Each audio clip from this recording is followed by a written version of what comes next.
Name of Almighty God, the gracious, the merciful. Respected student, today we shall discuss about Waiting for the Godhead. Waiting for the Godhead is by Samuel Beckett, and this, you could say, play is about two-act play. So if you want to understand this play, first of all you should learn what is absurd moment. अगर आप इस drama को या इस play writer को समझना चाहते हैं तो सबसे पहले आपको ये समझना पड़ेगा कि ये absurd मोमेंट क्या है. absurd मोमेंट जब सेकंड वर्ल्ड वार जब ऑलमोस्ट फिनिश हुई है तो फर्स्ट वर्ल्ड वार और सेकंड वर्ल्ड वार के जो लोगों के ऊपर अफेक्ट थे उसने जिस मोमेंट को प्रोड्यूस किया था या जिसकी वजह से जो मोमेंट हुई थी या राइटर ने और फिलोसफर्स ने जो मोमेंट का आगाज़ किया था उस मोमेंट का नाम था absurd मोमेंट. absurd मोमेंट में लोगों ने ये बिलीव करना छोड़ दिया था कि there is nothing in the world. उन्होंने कहा कि ये वर्ड जो है ये मीनिंगलेस है, इसके अंदर कोई पॉइंट नहीं है और इसके वजूद का कोई कंसेप्ट नहीं है, कोई मीनिंग नहीं है. लोग यहाँ पे हेवन और हेल को तलाश करते हैं या गॉड को तलाश करते हैं. God is not existed over here, so nothing is over here. इंसान के साथ जो कुछ हादसात पेश आते हैं या उसकी जो इंडिविजुअल एक्सपेरिमेंटेशन से जो वो लाइफ का मतलब लेता है वो हर किसी के लिए डिफरेंट है. फॉर एग्ज़ाम्पल जो एक्सपीरियंस मुझे हुए वो किसी और को नहीं होते या किसी थर्ड बॉडी को नहीं होते. तो इस तरह जो मोमेंट ने उस वक़्त जो मोमेंट का वजूद था जिसकी बेस पे लोगों ने लिखा, लिटरेचर को लिखा, उसको कहते हैं absurd मोमेंट. और absurd लिटरेचर जो है उसमें यानी जो जिन्होंने इसका आगाज़ किया था उसमें एल्बर्ट कैमस हैं, नामी एक आदमी है, उसका नाम लिख लें, एल्बर्ट कैमस. एल्बर्ट कैमस जो हैं ये फर्स्ट हैं जिन्होंने इसका यानी कंसेप्ट दिया था कि ये जो वर्ड है ये टोटली क्या है, ये absurd है. इन्होंने 1942 में एक ऐसे लिखा था, मिथ ऑफ द सिसिफस, लिख लें SISY CCPHUS. इन्होंने फर्स्ट जो ऐसे लिखा था उसका नाम था द मिथ ऑफ सिसिफस. और इस सिसिफस ऐसे में इन्होंने अल्बर्ट कैमस ने 1942 में ये पॉइंट आउट किया था कि this word is meaningless, absurd, and whatever we get, it is just based on our individual experimentation. हर किसी का इंडिविजुअल एक्सपेरिमेंट जो है वो दूसरे से डिफरेंट है, इसलिए ये कहना कि यहाँ पे कोई हेवन है या हेल है या कोई गॉड का कंसेप्ट है, nothing is there, that is own based on your experiment. यहाँ तक समझ आ गई बात. दूसरे हैं उनका नाम है मार्टिन एसलन, इनका भी नाम लिख ले. इन्होंने कॉइंड किया था वर्ड ये, क्योंकि ये दोनों इस चीज़ के बानी हैं absurd मोमेंट के. और absurd जो वर्ड है इन्होंने यानी ये कॉइंड किया था, तो इनका नाम है, ये 1960 में इन्होंने ये वर्ड कॉइन किया था absurd. ही related the play based on the broad theme of absurd, यानी उसने जो प्ले को रिलेट किया था वो बेस्ड ऑन absurd था. That mean that whatever over here it is all meaningless, there is no meaning at all. You can't find certain meaning in life, you can't find, you could say, valuable thing in this word. इस word का कोई वजूद नहीं है. और mostly लोग sceptical क्यों हुए थे या इस तरह के डाउटफुल और स्केप्टिकल और absurd मूवमेंट में क्यों आ गए थे या इसकी लपेट में क्यों आ गए थे लोग? इसलिए आए थे कि जब फर्स्ट वर्ल्ड वार हुई तो उसमें बहुत सारे लोग मारे गए, दूसरी वर्ल्ड वार हुई तो उसने एटॉमिक बम आ गया और उसकी वजह से हिरोशिमा और नागासाकी में कितने लोग मारे गए. ठीक है, और उसका जो अफेक्ट था एटॉमिक बम का, या जो लोग सोचने लग गए दुनिया को, वो इस तरह फील करने लगे कि अब दुनिया का कोई मीनिंग नहीं है, ये किसी वक्त भी ख़त्म हो सकती है. It is just based on the power. whoever is having power he is having more value. यानी हर दिन जो है वो दूसरे से डिफरेंट है और बिल्कुल यानी हर इंसान को एक्सपीरियंस डिफरेंट होते हैं और ये ज़िंदगी टोटली मोनोटनस है. जैसे आप वेटिंग फॉर द गॉडेट में देखेंगे, मैं आपको इसको रिलेट करूंगा absurd मोमेंट के साथ, तो आपको मज़ीद समझ आएगी कि इसके साथ आपको फील होगा कि वो कह रहा है कि दिन आता है और फिर दिन वैसे ही निकल आता है, यानी दिन निकलता है, उसके बाद शाम हो जाती है, सुबह फिर वैसा ही दिन आ जाता है। Mean to say there is nothing change in the world, this world is totally monotonous, there is no meaning at all, there is no seriousness in this world, यानी इस वर्ल्ड के अंदर कोई सीरियसनेस नहीं है, कोई मीनिंग नहीं है, ये टोटली मीनिंगलेस है, absurd है, स्ट्रेंज है, और हमें कोई इसमें मैं से हेवन और हेल और ये गॉड और ये सब कुछ, बेसिकली लोग क्या हो गए थे, स्केप्टिकल हो गए थे, बेसिकली लोग क्या हो गए थे, एग्नोस्टिक हो गए थे। बहुत सारी डेवलपमेंट हो गई है, टेक्नोलॉजिकल डेवलपमेंट हो गई है, डार्विन थ्योरी आ गई है, उसके अलावा और जो मॉडर्न कंसेप्ट है टेक्नोलॉजिकल और इंडस्ट्रियल और दीगर कंसेप्ट जो हैं वो आ चुके हैं। अच्छा, हमारे पास कोई और भी ऐड हुए हैं? ओके, ठीक है, उन्हें भी ऐड कर लें। अच्छा, इस मोमेंट में यानी absurd मोमेंट में जो बेसिक कंसेप्ट ये है कि we are finding god in this world and heaven and hell concept over here in this world, but there is nothing at all and that's all distort the meaning. और ये सब कुछ क्या है, distort करता है मीनिंग को। हम जो चीज़ तलाश कर रहे हैं, वो साइंटिस्ट और फिलासफर और वो जो जितने थिंकर थे उस मोमेंट के अंदर, absurd मोमेंट के अंदर, ये कह रहे हैं कि हम जिस चीज़ की तलाश कर रहे हैं वो बेसिकली है ही नहीं इस दुनिया में। हम हेवन और हेल को तलाश कर रहे हैं, हम गॉड को तलाश कर रहे हैं, जो कि यहाँ पे बिल्कुल नहीं है। और जो हमारे जो सैमुअल बेकेट, जो अभी हमारे प्ले राइटर हैं जिनको हमने स्टडी करना है, ये प्ले राइटर का बेसिकली ये उन्हीं से ताल्लुक़ रखता है, उसी एज से ताल्लुक़ रखता है, यानी पोस्ट वर्ल्ड वार इसने जो उसका टाइम देखा है। उसके अलावा यानी ये वही चीज़ों को रिफ्लेक्ट करेगा जो चीज़ें absurd मोमेंट में आती हैं। जैसे मैंने बताया कि दुनिया मीनिंगलेस है, वर्ल्ड मीनिंगलेस है, इसमें गॉड नहीं है, इसमें कोई रूलर नहीं है, इसमें जो किसी की ताकत है वो अपना काम करता है। जैसे कि वर्ल्ड वार 1 और 2 को उन्होंने एक्सपीरियंस किया और उसके अंदर उन्होंने देखा है कि यहाँ पे जिसकी जो माइटी है वही ताकतवर है। तो मीन टू से फिर वो सेकेंडली ये कहते हैं कि ये स्ट्रेंज वर्ल्ड है और इसके अंदर डेली बेसिस पे नई चीज़ों का एक्सपीरियंस होता है और हर इंसान को न्यू एक्सपीरियंस होता है। और secondly this world is totally monotonous. ये टोटली वर्ड क्या है, एक मोनोटनस वर्ड है। इसमें जो भी एक दिन आता है फिर उसके बाद वैसा ही दिन आ जाता है। That we are not having changing in our world, यानी चेंज का कंसेप्ट नहीं है, न्यूनेस का कंसेप्ट नहीं है। ये कौन कह रहा है? ये सैमुअल बेकेट अपनी जो उसका अभी हम ड्रामा पढ़ने जा रहे हैं, 2 एक्ट प्ले पढ़ने जा रहे हैं, उसके अंदर हम देखेंगे। ये सबसे पहले ये लिख लें, ये ड्रामा सबसे पहले 1952 में,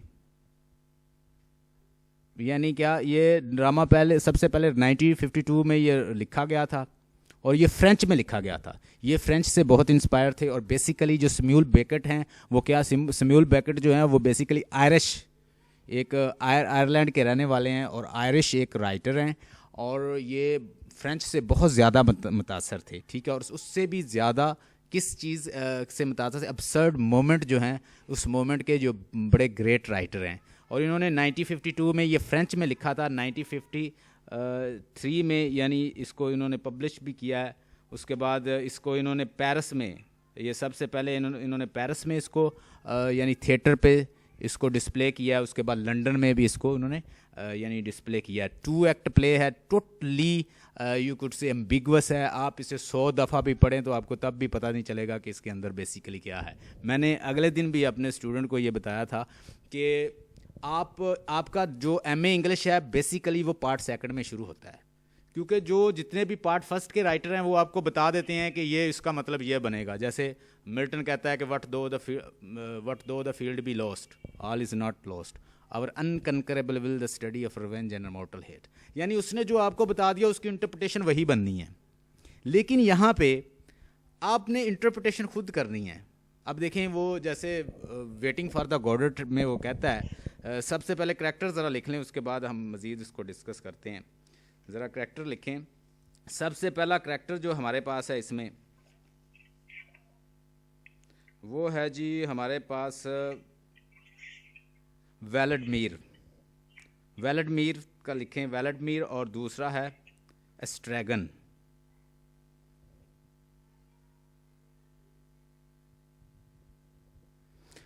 स्ट्रैगन और वेलेडमीर जो है वो एक्चुअली वो आप उनको दोनों को ऐसे ही समझ लें कि ये दोनों आपस में डायलॉग करते हैं, ठीक है। ये वेट कर रहे हैं किसी इंसान का या गॉड का या सम सुपर नेचुरल एलिमेंट का, ये किसी का वेट कर रहे हैं। अब ये भी नहीं वहाँ पे ये बताते क्लियरली कि वो उसे जानते भी हैं या नहीं।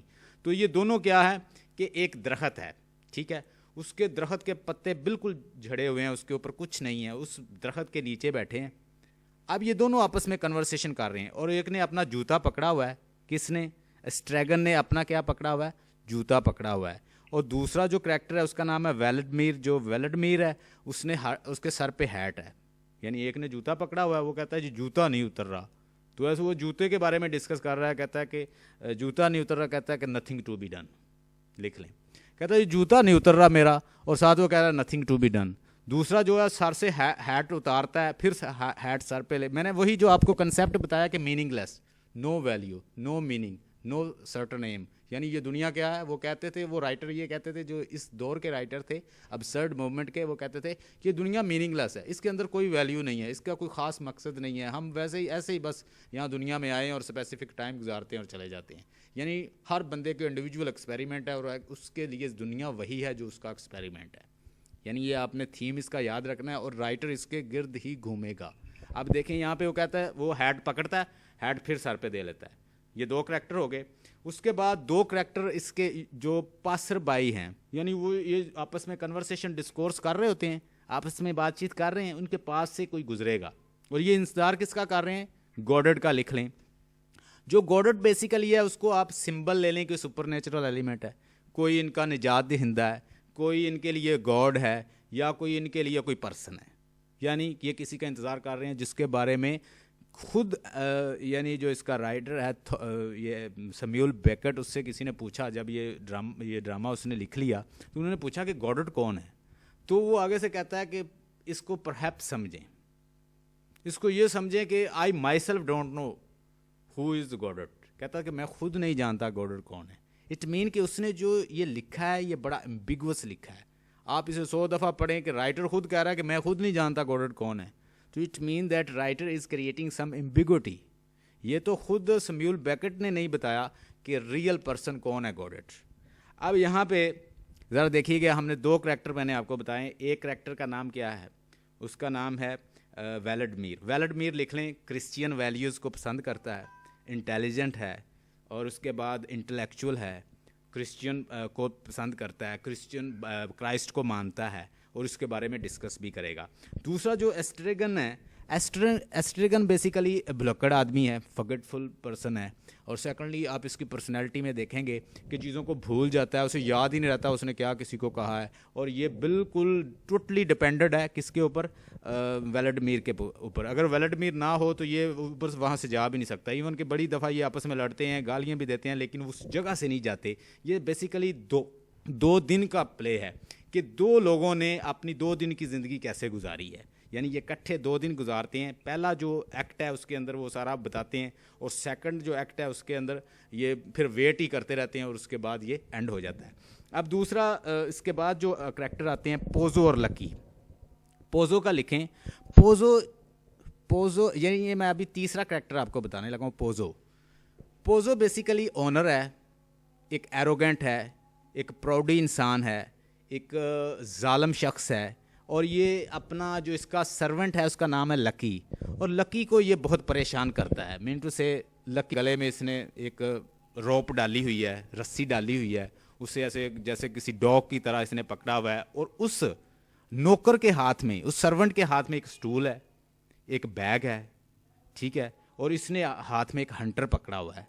तो इट मीन दैट देखिए ना, यहाँ से दिखाया गया कि ही is very cruel person who is beating his servant, और ये अपने उस सर्वेंट को साथ लेके जा रहा है और उनको कम क्रॉस होता है। मीन टू से जब ये गुजरते हैं तो एज ए पेडिस्ट्रेन उस रास्ते के ऊपर ये पूछते हैं कि भाई कहाँ जा रहे हो, कहता है जी मैं ये जो मेरा सर्वेंट है मैं इसे बेचने जा रहा हूँ। ये क्या बात करता है, पोजो कहता है। पोजो का सर्वेंट कौन है, जिसने स्टूल पकड़ा हुआ है, गले में रस्सी है, और ये बस सीम बता रहा हूँ, एक बैग हाथ में पकड़ा हुआ है और एक उसमें उसके एक शापर सा है हाथ में, उसके अंदर कुछ खाने पीने को कोई चीज़ें हैं। अब ये लिख लें, मैंने आपको पोजो और लकी बता दिया। अब इसके बाद एक करैक्टर और आता है, उसके बाद ऑलमोस्ट हमारा यानी ये करेक्टराइजेशन फिनिश हो जाएगी। उसके बाद एक बच्चा आता है जो कि 12 साल का होगा या वो हार्डली 13-15 ईयर्स ओल्ड है। अब वो बच्चा आके बताता है कि तुम जिसका वेट कर रहे हो वो आज नहीं आएगा। लिख रहे हैं a child, you could say a boy, 15-year-old boy, who tells who is a messenger by Godot, जो गॉडेट की तरफ से एक मैसेंजर है, वो आके इनको बताएगा कि आप जिस गॉडेट का वेट कर रहे हो, he is not gonna come today because he is busy and he'll be visiting, he might be visiting tomorrow, कि वो आज तो नहीं आएगा, शायद वो कल आए। ये कौन आता है? ये गॉडेट का मैसेंजर आके बताता है। तो अब मैं आपको थोड़ी सी स्टोरी बताता हूँ इस all about this you could से प्ले, 2 एक्ट प्ले के बारे में। और हम इसको इस तरह डिस्कस करेंगे कि किसी भी तरीके से ये कोई भी क्वेश्चन पूछे वो आप उसको कर सकें। इसके लिए मैंने स्पेशल आप लोगों के लिए असाइनमेंट भी तैयार की हैं, यानी ऑलमोस्ट मैंने इसके लिए कोई जितने भी करेक्टराइजेशन है ना वो मैंने खुद लिखी है आप लोगों के लिए। तकरीबन कोई 5 क्वेश्चन बनते हैं, वो मैंने खुद प्रिपेयर किए हैं, वो भी आपको भेजे जाएंगे। तो आप जब मुझसे सुनोगे ये पूरी स्टोरी तो बिल्कुल सिंपल लैंग्वेज में आपको समझ आएगी। उसके बाद मैं आपको इसकी असाइनमेंट भी सेंड करूँगा। किसी भी एंगल से वो क्वेश्चन पूछ ले, you will be able to solve this question because I will be telling you pros and cons of this 2 act play. 2 act play है और बेसिक फिलॉसफी मैंने बता दी, आपने खुद इंटरप्रेट करना है। इसकी इंटरप्रिटेशन जो है वो राइटर आप पे छोड़ रहा है। आपको बड़ा क्लियर पॉइंट मैंने बता दिया कि सैमुअल बेकेट का जब इंटरव्यू किया गया, मैंने पढ़ा है, वो कहता है कि I myself don't know who is Godot, he is creating Godot as a you could say ambiguous character, totally complex, you will have to interpret yourself. It can be, देखें Godot हो सकता है कि it might be you could say good luck, कि आप किसी good luck की तलाश कर रहे हैं, वो आपको सारी उम्र नहीं मिलती। आप एक्सपेक्टेशन की तलाश कर रहे हैं, मिनट से आपने एक एक्सपेक्ट पूरी हुई, फिर उसके बाद दूसरी हुई, फिर तीसरी हुई, इंसान की सारी उम्र पूरी नहीं होती। आप इसकी तरफ भी लेके जा सकते, आप गॉड की तरफ भी लेके जा सकते हैं कि आप गॉड का वेट कर रहे हैं। और वो अबसर्ड मोमेंट के जितने भी राइटर वो कहते हैं कि यहाँ पे कोई चीज़ है ही नहीं, यहाँ पे there is no god, there is no hell, there is no you could say paradise, so you are finding meaningless. Your finding is meaningless because you are getting nothing out of nothingness. आप nothing से nothing तलाश कर रहे हो, there will be nothing. So according to the writers and the philosopher of the absurd writer theatres, जो absurd theatre के जितने भी राइटर्स हैं वो कहते हैं कि दुनिया के अंदर जो चीज़ आप तलाश कर रहे हो वो बेसिकली इधर है ही नहीं। So you that's all meaningless. तो आप इसको इसके साथ रिलेट करके जितना मर्जी एक्सप्लेन कर लें। उसके लिए मैंने आपके लिए कोई अपनी तरफ से भी असाइनमेंट बना दी है, खुद आप भी कुछ कोशिश करेंगे तो that will be very easy to solve. तो अभी हम डिस्कस करते हैं सैमुअल बेकेट के इस प्ले को जिसका नाम है वेटिंग फॉर द गॉडेट। अब होता यूँ है कि वेलेडमीर और एस्ट्रेगन ये दोनों बैठे हैं। ये एक आपके सामने सीन में खींचने लगा हूँ कि एक बिल्कुल आप कह लें कि जैसे एक डेजर्ट है, उस डेजर्ट के अंदर आप समझ लें कि एक ट्री है जिसके पत्ते बिल्कुल झड़ चुके हैं। उस दरख्त के नीचे बैठे हैं और अपने जूते को उतारने की कोशिश कर रहा है बार बार एस्ट्रेगन मैंने बताया कि भुलक्कड़ आदमी है, फॉरगेटफुल है, नॉनसेंस है, स्टूपिड है और इतना समझदार नहीं है। टोटली डिपेंडेंट है किसके ऊपर? वेलेडमीर के ऊपर। वेलेडमीर क्रिश्चियन वैल्यू को लाइक करता है, क्राइस्ट को लाइक करता है और फ़िलासफ़ी को जानता है। इवन कि वो इसे ये भी बताता है कि कैसे हमने चलना है, कैसे आगे जाना है, कि हमने वेट करना है, ये नहीं करना। बाज़ औक़ात तो वो वहाँ से दौड़ने लगता है कि मैं यहाँ से जाने लगता हूँ, क्योंकि ये बेसिकली लिख लें it is a ट्रेजी comedy. It is a ट्रेजी comedy. ये आपको बताएगा कि डाउनफॉल कैसे आता है, इंसान का डाउनफॉल। कुछ चीज़ें मैंने अभी एम्बिगुअस रखी है, मैं आगे एक्सप्लेन करूँगा।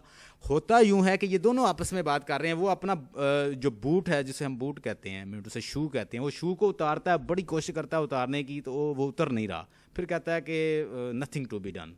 सो इसे कहता है कुछ नहीं हो सकता, यानी it mean that there action will show that there is nothing. क्योंकि मैंने जो मूवमेंट बताई है वो रिलेट इससे करती है राइटर से, तो इस तरह वो चीज़ों को बार बार शो करेंगे कि इस दुनिया में है ही कुछ नहीं। हम we are fed up, we are worried, we are boring, we are feeling bored. हम यहाँ पे बोर हो रहे हैं, हम यहाँ से कुछ नहीं तलाश कर रहे। तो वो बार बार उतारता है, शूज़ नहीं उतर रहा, वो कहता है नथिंग टू बी डन। वो आ जाता है ऊपर से वेलेडमीर, वो अपनी हैट उतारता है, हैट उतार के बार बार ये करता है कि नथिंग टू बी डन। अब दोनों एक दूसरे को इस तरह पॉइंट आउट कर रहे हैं एक दूसरे को बता रहे हैं बातें। उसके बाद डिस्कशन शुरू हो जाती है, तो वो एक दूसरे के साथ डिस्कस करते हैं। वो कहते हैं कि हम यहाँ पे for what purpose we are here, हम यहाँ पे क्या कैसे आए। तो वेलेडमीर उसे बताता है कि we are here waiting for the Godot, कि हम किसी का तलाश, किसी के इंतज़ार में हैं, और वो गॉडेड यहाँ पे आएंगे, हमारे वो मसले सॉल्व करेंगे, हमारे ऊपर जो ट्रेजिडी है वो सॉल्व करेंगे। हम जो दुनिया में बोर हो रहे हैं, हम जो परेशान हैं, डिप्रेस्ड हैं, एंग्जाइटी और ट्रबल में जो इन्वॉल्व हैं, वो हमें आके निकालेंगे। हम उसका वेट कर रहे हैं। अच्छा, कहता है कि हम उसका वेट कर रहे हैं, एस्ट्रेगन कहता है। Basically he doesn't know why we are sitting over here. तो वो ये भी नहीं जानता कि हम वहाँ पे क्यों बैठे हुए हैं। वो एक दूसरे से कन्वर्सेशन कर रहे होते हैं, बातचीत कर रहे होते हैं, बात प्रोलॉन्ग करते हैं। सम टाइम वो इतने परेशान होते हैं कि वो कोशिश करते हैं कि एक दूसरे को इवन गालियाँ भी निकालने लग जाती हैं। They are abusing each other while waiting for the Godot. एक दूसरे का वेट करते हुए वो एक दूसरे को गालियाँ भी निकालने लग जाते हैं। और फिर एस्ट्रेगन कहता है कि भाई मुझे जाने दो। वो उसे कोई बातें बताता है वेलेडमीर, तो वो कहता है कि मुझे जाने दो, I just want to go. वो कहता है no no, we are for special purpose, we are for special purpose over here, we are waiting for someone who is going to come to solve our problem. अब ये आपस में बातें कर रहे होते हैं, तो इनके पास से ना लकी और पोजो गुजरते हैं।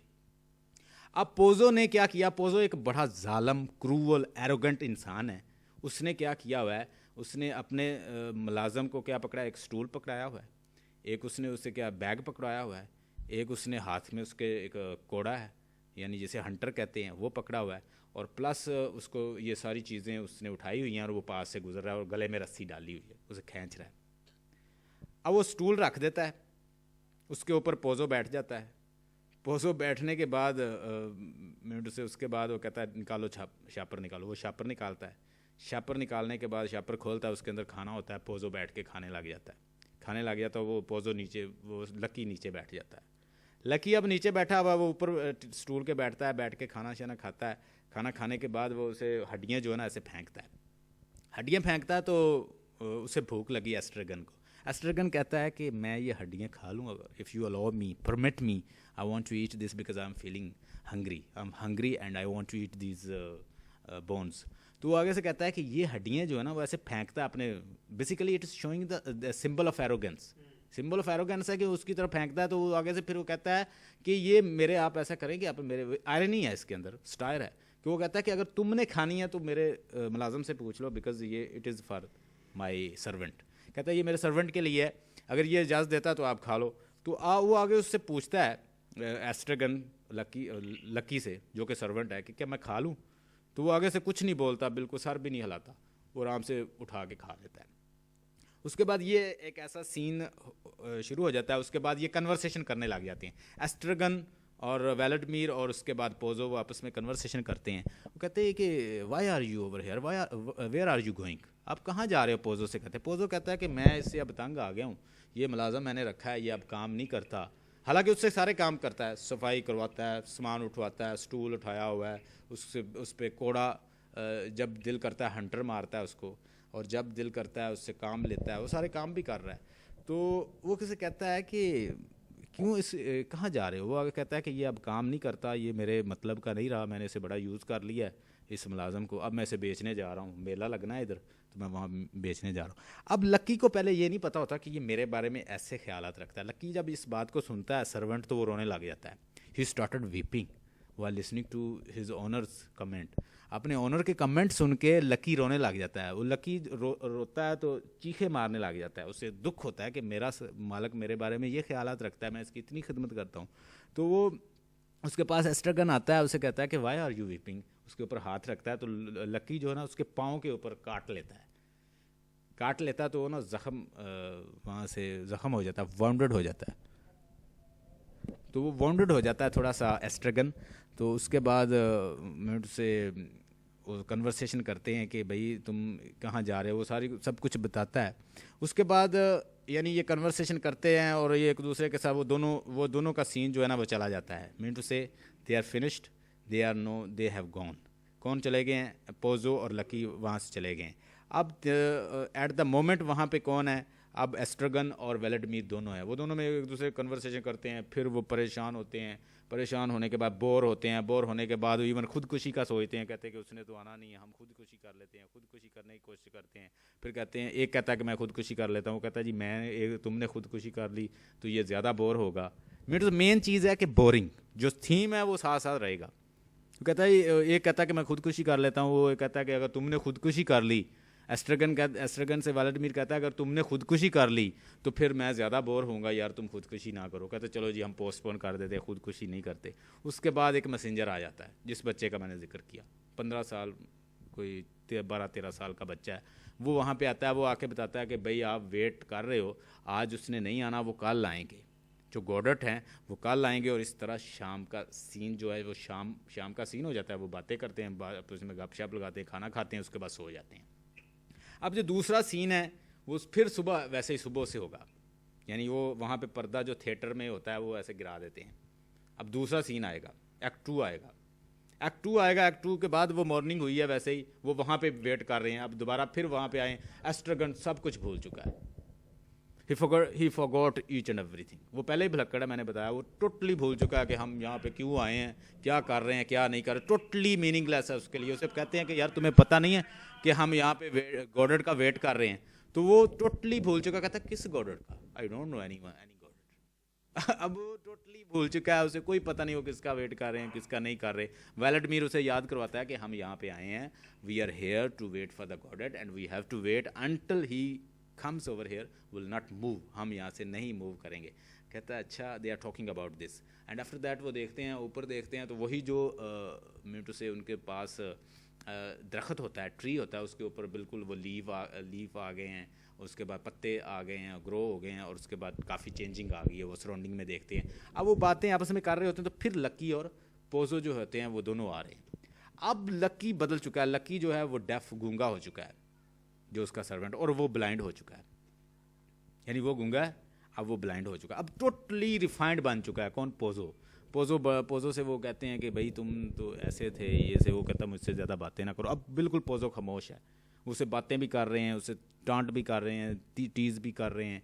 अब लकी जो है और उसके साथ जो पोजो है, अब वो टोटली रिफाइंड इंसान बन चुका है पोजो। अब यहाँ पे दिखाया गया कि once he was very arrogant and then in second scene में क्या है, सेकंड एक्ट में क्या है, he is a refined person, he is very totally. वो उसे कहते हैं कि तुम इससे मारते थे, इससे डांस करवाते थे, तुम इसको यूज़ करते थे, तुम इससे काम लेते थे, इसे मारते थे। He said that I have forgotten all. वो भी टोटली भूल चुका है, उसे दिखाई कुछ नहीं देता, वो टोटली लकी पे डिपेंडेंट है। लकी उसे उठा के लेके जाता है साथ, लकी उसे रास्ता बताता है, लकी उसे आगे पीछे लेके जा रहा है, उसी को जिसे वो बेकार समझ रहा था। तो गॉड ने क्या बना दिया, अब उसको उसका डिपेंडेंट बना दिया है। अब टोटली डिपेंडेंट किस पे? लकी पे कर रहा है, क्योंकि लकी गूंगा तो है लेकिन अंधा नहीं है, वो टोटली अब ब्लाइंड बन चुका है पोजो। यानी यहाँ पे सीन में ये चेंजिंग आती है। और इसी तरह वो आपस में गपशप लगाते हैं, कन्वर्सेशन कर रहे होते हैं, ऊपर से फिर बच्चा आ जाता है, वही बच्चा जो 12 ईयर ओल्ड है, वो आता है कि गॉडट आज नहीं आएंगे, तुम यहाँ पे बेकार में वेट कर रहे हो, और आज तुम वेट, वो कल आएंगे या वो अभी नहीं आ सकते। अब यहाँ पे ऐसे ही होता है, तो फिर उनको गुस्सा आता है, वो कहते हैं कि हमें खुदकुशी कर लेनी चाहिए।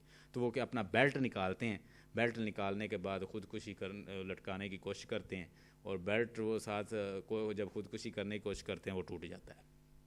तो उसके बाद वो फिर, यानी टोटली यहाँ पे भी मीनिंगलेस सीन है। और यहाँ पे एक क्या थीम साथ आ रहा है, एक थीम ये हमें समझ आ रहा है कि यहाँ पे एक इंसान एरोगेंट है, फिर वो यानी पहले वो क्या, उसको उस रस्सी डाली हुई है, उसके साथ जुल्म कर रहा है, उसको सड्यूस उसको सबड्यू कर रहा है, उसको टोटली मैनिपुलेट किया हुआ है उसने। लेकिन अगले ही एक्ट में वो क्या है, खुद मैनिपुलेट हो रहा है, खुद लकी उसको क्या है, वो उसे यूज़ कर रहा है, लकी उसे यहाँ वहाँ लेके जा रहा है, और वो बिल्कुल रिफाइंड बन गया, चेंज आ गई है। So it is, there is a theme that there come change as well. So there is also tragedy. Second यानी सीन में हम ट्रेजिडी देखते हैं कि वो जो बहुत अजीम था, अगले में क्या, अंधा बन गया, ब्लाइंड बन गया, टोटली ट्रेजिडी। यानी कॉमेडी, पहले कॉमेडी है, उसके बाद ट्रेजिडी आ गई, बड़ा सीरियस हो गया इशू, यानी सेकंड में। तो इसको इसलिए कहते हैं ट्रेजी कॉमेडी। तो इस तरह यानी वो जो उनको सेकंड अटैम्प्ट होती है सुसाइड करने की, वो भी टोटली बेकार जाती है। They got nothing and once again they are waiting and play is ended. तो ये जो 2 एक्ट प्ले है, ये टोटली एंडेड हो जाता है, कहाँ एंडेड हो जाता है, जब वो